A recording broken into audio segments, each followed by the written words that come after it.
doktorga Rahmatjonga kelib plazma lifting olib, sog'lig'im birinchi kundayoq o'zi tiklandi.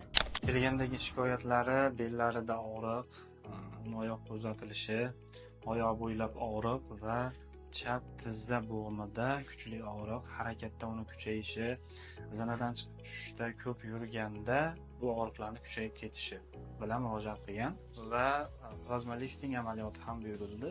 Plazma lifting amaliyoti o'zi nima? Plazma lifting bu odam o'zidan qon olinadi, o'zini tabiiy qoni ma'lum miqdorda va u maxsus apparatda foydali qismi ajratib olinadi.